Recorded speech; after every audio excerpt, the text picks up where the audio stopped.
실리콘밸리 사상가, 벤처캐피털, 기업인 등으로부터 직접 인사이트를 듣는 밸리토크. 오늘은 드라이퍼 아시나 페리하 대표님을 모셨습니다. 페리하 대표님으로부터 실리콘밸리 역사, 그리고 한인사회, 기술이 바꿀 미래, 마지막으로 교육의 변화 모습까지 여쭤봤습니다. 한번 보시죠. 그 챌린지는 대기업이 해야 될 일하고 중소기업 아니면 벤처기업이 해야 되는 일하고 영역이 지금은 좀 다르다고 생각을 해요. 벤처기업이 사실 크게 잘 돼야지 한국 경제도 큰 도움이 된다고 생각을 해요. 오늘날의 사회는 이게 슈퍼 스페셜리스트가 돼야지 크게 성공을 하거든요. 하나에 대한 집념을 가지는, 그게 스티브 잡스고 그게 일론 머스크잖아요. 자신감이란 게 본인의 의사소통을 손짓 발짓을 하더라도 제대로만 전달을 하면 이게 영어를 잘 하든지 못하든지 관계가 없어요. 미국에서 고생을 많이 했고 배운 것도 많고 이제 뭔가 배우고 느낄 때쯤 되니까 은퇴를 해야 되잖아요. 그렇다면 그 노하우와 배움을 가지고 활용을 하는 거죠. 내일 죽더라도 오늘 진짜 해야 될 일은 진짜 해야 되고, 그리고 뭔가를 조금이라도 차세를 때를 위해서 도와줄 수 있는 일이 있다면 해야 되겠다라는 그 정신.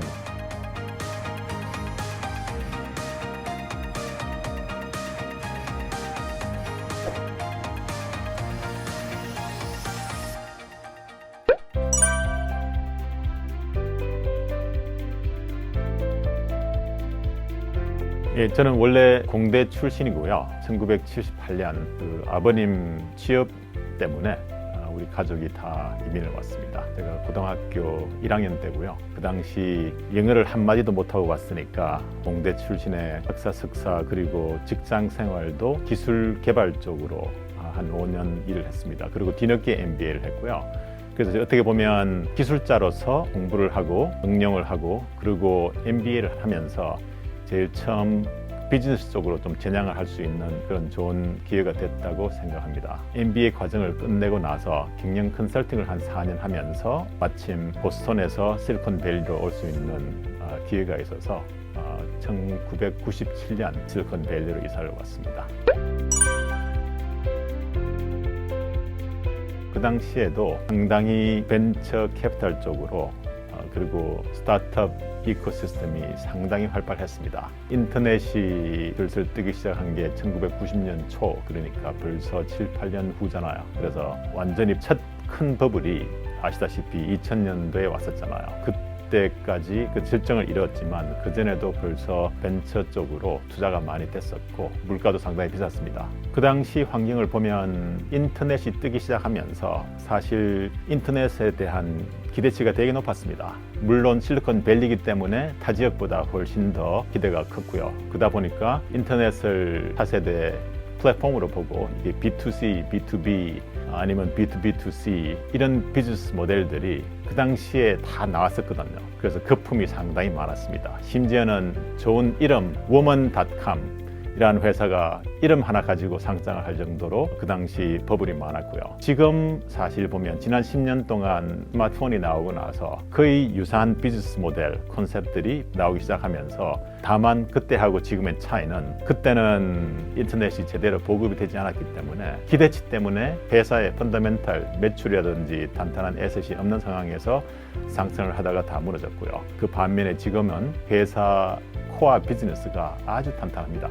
그리고 기대치만큼 어떤 회사들은 기대치보다 더 빨리 성장을 하는 거대 기업들이 상당히 많이 나오고 있고요. 그래서 제가 보니까 역사는 되풀이한다고 이제 볼 수가 있는데 거의 유사한 비즈니스 개념들이 그 당시에 한 번씩은 다 나왔다고 볼 수가 있고요. 다만 지금은 제대로 된 회사들이 계속 극출되고 있다고 볼 수 있겠습니다.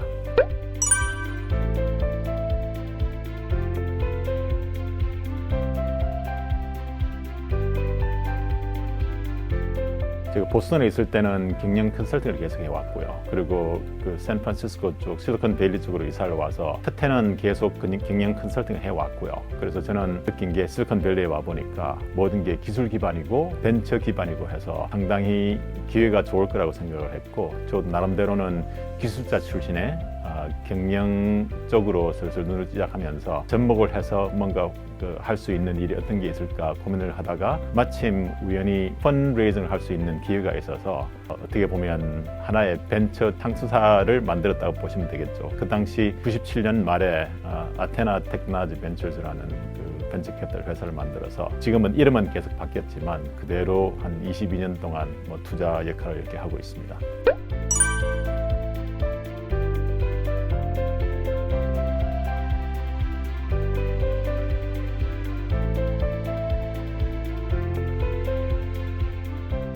제가 벤처 캐피탈 회사를 시작을 했을 때는 한국계 교포 출신의 벤처 회사를 창업한 분들이 거의 없었다고 보는 게 맞고요. 한국계 투자자 그리고 변호사라든지 이 이코시스템을 서포트해 줄 수 있는 그 모든 시스템에서도 한국 분들이 그렇게 귀했습니다. 근데 지금은 벌써 한국계 변호사 분들만 해도 몇백 명이 되고요. 그리고 아주 대규모 법률 사무소에 대표 파트너로 있는 분들도 많고요. 벌써 저희들 뒤에 새로운 젊고 더 능력이 있는 이제 투자자들 계속 이제 나오고 있고요. 시드 펀드부터 시작해서 그로스 펀드까지 제가 볼 때는 아주 뿌듯하고 자랑스럽습니다. 제가 시작했을 때는 누구 선배나 누군가가 야 투자는 이렇게 하는 거야, 기술은 이렇게 봐야 되는 거야 하는 멘토가 있었다면 얼마나 좋았을까 하는 그런 생각 때문에 저는 기회만 있으면 항상 대학생들 아니면 젊은 창업자들 심지어는 그로스 스테이지 그리고 투자자들까지 제가 도울 수 있다면 나서서 도와주고 나름대로는 조언을 해주고 그렇게 함으로써 또 더 잘 되는 친구들 계속 나오니까 너무 자랑스럽고요. 그래서 나름대로는 이제 이 한국계 프로페셔널들을 위한 이제 멘토십 프로그램이라든지 그런 데 대한 열정이 상당히 높습니다.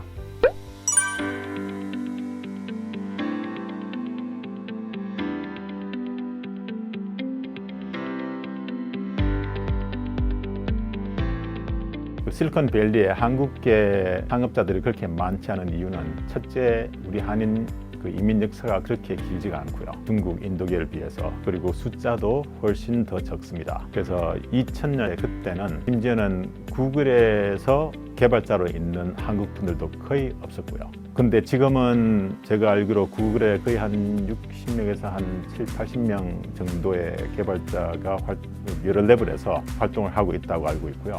그러다 보니까 그동안 5, 6년 동안 그런 대기업에서 가장 리딩한 회사에서 경험을 쌓고 나름대로 네트워크를 만들고 이제 같이 나와서 창업을 하는 그런 친구들이 이제 하나씩 둘씩 나오고 제가 알기로는 최근에 한 거의 100군데 이상의 한국 교포들이 창업을 했다고 그렇게 알고 있습니다. 결국에는 확률 게임이긴 하죠. 그래서 숫자가 많을수록 거기에 더 많은 회사들이 성공을 해서 좋은 회사를 키울 수 있는 기회가 나오지 않을까 그렇게 보고 있습니다.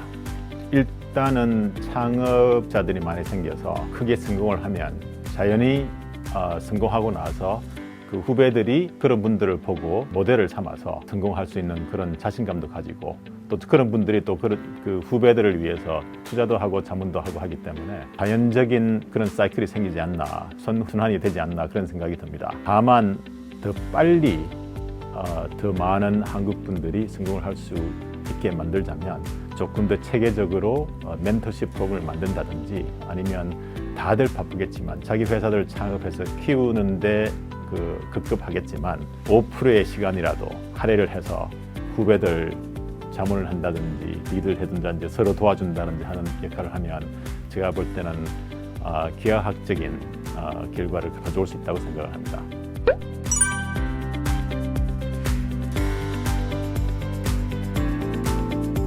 미국에 있는 한국 교포분들, 특히 2세, 3세 실력자들이 되게 많고요. 그리고 1세, 1.5세들하고 다르게 본인들의 생계 급하게 일하는 것보다는 본인도 일을 하지만 조금 더 사회를 내다보는 그런 안목을 가진 분들이 지금 많이 생겼습니다. 그래서 그분들 위주로 여러 가지 조직이 생겼는데 그 중에 대표적인 조직 중에 하나가 CKA, Council of Korean Americans 라는 그 범미국 조직으로 만들어져 있고요. 그래서 지금 그런 분들을 통해서 거기에 멤버들을 통해서 여러 가지 정치적 법률계 그리고 퍼블릭 서비스 등등 아주 광범위한 지역으로 이제 한국 분들이 좋은 일을 하고 서로를 밀어주는 그런 플랫폼을 계속 만들어가고 있습니다. 그래서 지금 저는 아주 긍정적으로 보고 있습니다.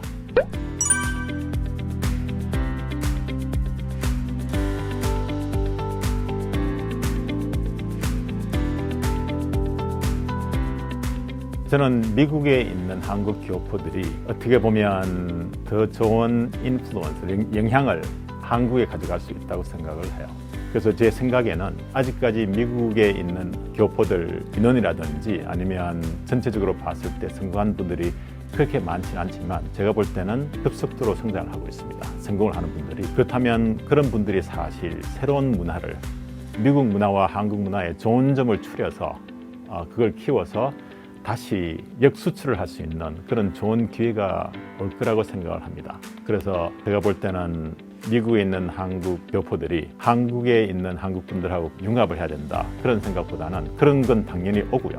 그보다 더 다음 세대로 미국, 한국을 추려서 더 좋은 점을 사실 한국이 받아들일 점이 많고요. 역으로 또 한국이 또 그만큼 잘 되면 한국에 있는 분들이 또 미국에 있는 교포들을 위해서 협원이 될 수 있는 그런 기회가 많아지니까 간단하게 예를 들면 한류 같은 요즘 한국에서 그 자그마한 한국 회사에서 전 세계를 장악할 수 있는 그 엔터테인먼트 인더스트리 한류 심지어는 영화계까지 상상을 못할 정도의 좋은 결과를 가지고 오잖아요. 그렇다면 미국에 있는 교포들도 배울 점이 많다는 거거든요. 그 역으로 미국에서 이제 크게 성공한 교포들이 생기기 시작하니까 그걸 보면서 한국에서도 어떻게 하면 그런 분들하고 같이 손을 잡고 서로 도와줄 수 있는 그런 환경을 만들어 나갈 수 있을까 하는 걸 양쪽 다 고민을 해야 된다고 생각합니다.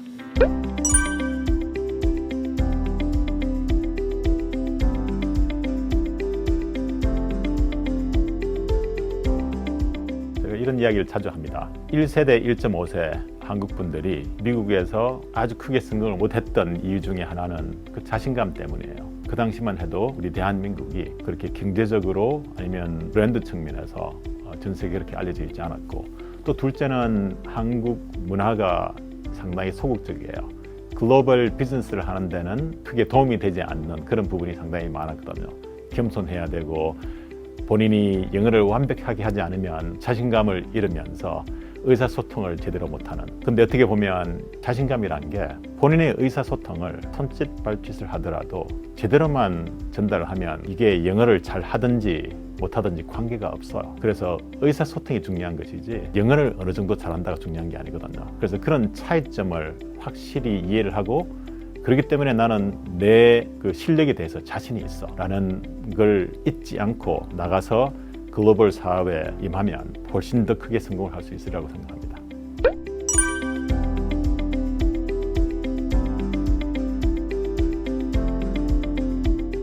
그 챌린지는 대기업이 해야 될 일하고 중소기업 아니면 벤처기업이 해야 되는 일하고 제가 그 영역이 지금은 좀 다르다고 생각을 해요. 대기업은 대기업 나름대로 자기의 브랜드를 키우고 애셋을 키워서 시너지를 이룰 수 있는 사업을 국내뿐만 아닌 전 세계로 나가야 되고요. 그렇다면 그게 딸려오는 베이직한 자신감이라든지 그런 부분은 똑같겠지만 영역이라든지 하는 방식은 상당히 다르다고 생각을 해요.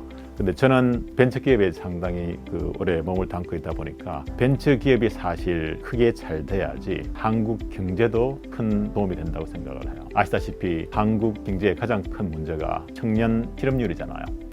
왜냐? 기회가 많지 않기 때문에. 기존의 대기업들 취업에만 생각을 하다가 대기업도 efficiency 쪽으로 가다 보니까 인플로이들을 많이 뽑지 않는 이제 그런 상황이 오다 보니까 기회는 계속 줄고요. 근데 벤처기업이라든지 중소기업이 국내뿐만 아닌 해외로 급성장을 하고 성장을 한다면 새로운 직장 창출이 되고요. 그리고 결국에는 브릭앤모터 비즈니스보다는 디지털 이코노미 쪽으로 훨씬 더 많은 그 인원들이 종사를 해야 되고요. 그리고 그 이코노미가 제가 볼 때는 브릭앤모터 이코노미보다 수백 배, 수천 배가 더 크다고 생각을 해요. 성장률도 훨씬 더 빠르고요. 그래서 그걸 이해를 해야 된다고 저는 생각을 해요.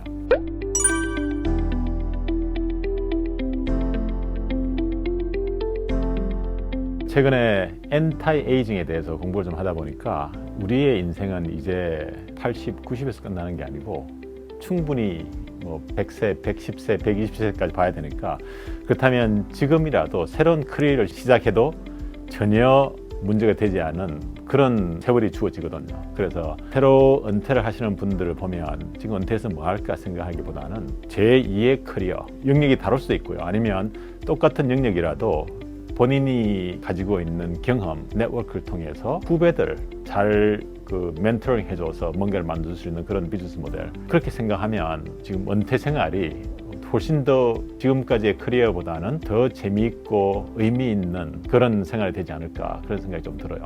그리고 또 보면 그런 분들 사실 의무가 있다고 생각해요. 미국에서 고생을 많이 했고 배운 것도 많고 이제 뭔가 배우고 느낄 때쯤 되니까 은퇴를 해야 되잖아요. 그렇다면 그 노하우와 배움을 가지고 활용을 하는 거죠. 후배들 계속 멘토를 해주고 도와주고 짬짬이 투자도 해주고 그렇게 할 수 있는 그런 생각을 하시면 얼마나 좋을까 그런 생각이 좀 듭니다.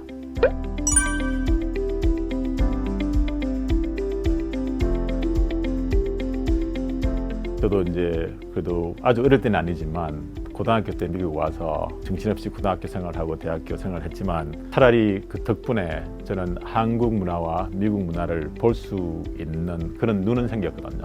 너무 일찍 왔으면 한국에 대해서 경험이 없어서 비교 안 될 테고 또 너무 늦게 와버리면 미국 생활 쫓기다가 또 비교를 할 수가 없을 테고 그래서 저는 좀 약간 유일한 그런 위치에 있다고 생각을 하고요. 그러다 보니까 이제 느낀 게 미국에서 살고 계시는 한국 분들이 본인들뿐만 아닌 자녀 교육을 위해서 어릴 때부터 어떻게 해야 되는가 하는 이제 그런 질문도 많이 받고요.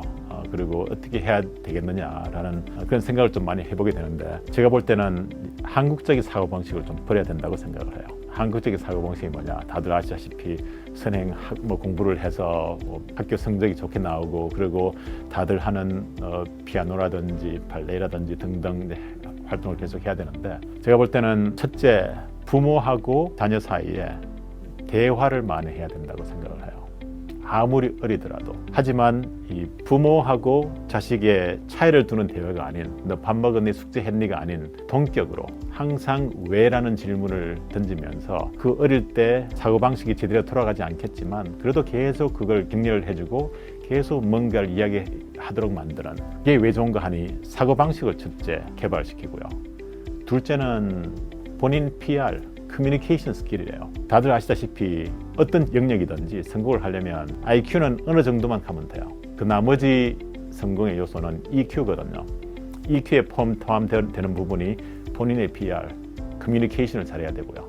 그리고 본인 이야기만 하는 게 아니고 상대방 이슈를 잘 파악을 해서 활용을 해서 서로 그 공감대를 형성해 나가는 그런 능력이 필요하거든요. 그래서 저는 부모들한테 항상 그런 이야기를 합니다. 차라리 급하게 테이크아웃해서 저녁을 먹더라도 부모하고 자녀들하고 같이 한 자리에 앉아서 30분이든지 학교에 어떤 일이 있었든지 친구들하고 어떤 이야기가 있었는지 계속 물어보면서 대화를 나눠라. 그런 이야기를 좀 많이 해요. 둘째는 이 열정을 키워라. 많이 듣는 이야기고 하지만 그게 무슨 의미인지 잘 모르거든요. 여러 가지를 시키면서 애가 좋아하는 게 있으면 그걸 격려를 하면서 계속 키워줘야 되는 그리고 깊은 우물을 팔 수 있는 그런 능력을 격려를 해주고 도와줘야 된다고 생각해요. 근데 한국 분들은 보면 이게 그 부모 자식들이 잘하는 게 아니면 야 그건 하지 마. 예를 들어서 애가 곤충 채집에 정말 관심이 있어. 그럼 야 그 채집한 걸 왜 해? 라기보다는 거기에 대한 여러 가지 책들을 사주면서 계속 격려를 해주고 그러다 보면 그 영역에 진짜 그 누구보다 차별할 수 있는 지식을 가지게 되는 사실 오늘날의 사회는 이게 슈퍼 스페셜리스트가 돼야지 크게 성공을 하거든요. 하나에 대한 집념을 가지는 그게 스티브 잡스고 그게 일론 머스크잖아요. 그래서 전 그 두 가지를 말씀을 해드리고 싶습니다.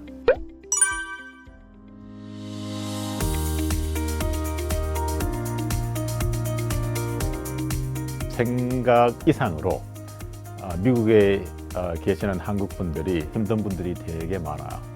근데 왜 모르냐? 그런 분들은 또 한국 문화에 닿게 또 부끄러워서 밖으로 나오지는 않으세요. 어떻게 보면 우리 1.5세, 2세 자리를 잡은 이런 분들이 같이 모여서 그런 분들도 힘든 부분을 극복할 수 있도록 도와드려야 되지 않나 하는 그런 마음에서 Korean American Community Foundation이라고 비영리 단체를 만들었습니다. 그래서 우리 1.5세 2세들 위주로 모여서 지금 활발하게 지금 활동을 하고 있고요. 1년에 한 100만 불 정도 모금을 해서 이 좋은 조직들 나눠주면서 계속 카패시티 빌딩을 하는 그런 역할을 하고 있습니다.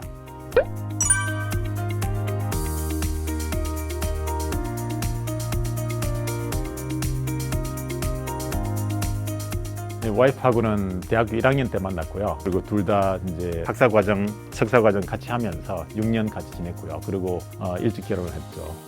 그 평생 이제 같이 있으면서 서로의 성격과 인생을 같이 다듬어 가면서 한 생활을 살아온 듯한 그런 기분이 들어서 거기에 대해서 너무 고맙고요. 그리고 가장 제가 존경하는 부분은 이런 말을 되게 좋아했었어요. 와이프가 Life is not about waiting for the storm to pass. It is rather about learning how to dance in the rain. 와이프가 암 4기로 지난 8년 동안 고생을 할 그 와중에 Korean American Community Foundation이라는 그 조직을 공동 창설을 했고요. 그리고 오늘날에 오르는 이 위치까지 올려놓은 그 업적을 가지고 있습니다. 웬만한 사람 같았으면 암 4기쯤 되면 힘들어서 그냥 누워서 죽을 날만 기다렸을 텐데 그 반대로 내일 죽더라도 오늘 내가 진짜 해야 될 일은 진짜 해야 되고 그리고 뭔가를 조금이라도 차세를 때를 위해서 도와줄 수 있는 일이 있다면 해야 되겠다라는 이제 그 정신 사실 저도 되게 많이 새로 인식을 했고 거기에 대해서 아주 고맙게 생각합니다. 실리콘밸리의 원동력이라 그러면 실패를 해도 그걸 감싸주는 열심히 해서 배울 수 있는 실패를 했다면 그건 진짜 야 좋은 경험이다 다시 밀어줄게 하는 그런 문화. 이 팬데믹이 엄청나게 큰 경제 우리 생활에 타격을 가져왔지만 그 반대로 이 디지털 이코노미가 오는데 10년을 더 단축했다고 볼 수도 있겠습니다. 앞으로 보는 추세를 보면 그러면 어떤 영역들이 뜨겠느냐. 당연히 클라우드 썸띵 클라우드로 되어 있는 사업들, AI가 없이는 경쟁력이 떨어지는 그런 상황이 온다고 보고요. 앞으로 이런 팬데믹이 계속 올 가능성이 많다. 모든 영역이 좋은 투자의 대상이 될 수 있다고 생각을 해요. 그럼 구체적으로 그러면 어떤 회사들이 좋겠느냐? 저는 그렇게 보는 것보다는 어떤 팀들이 어떤 DNA를 가지고 계속 변신을 할 수 있는 그런 능력을 가졌냐? 그걸 더 봐야 되지 않나 그렇게 생각합니다.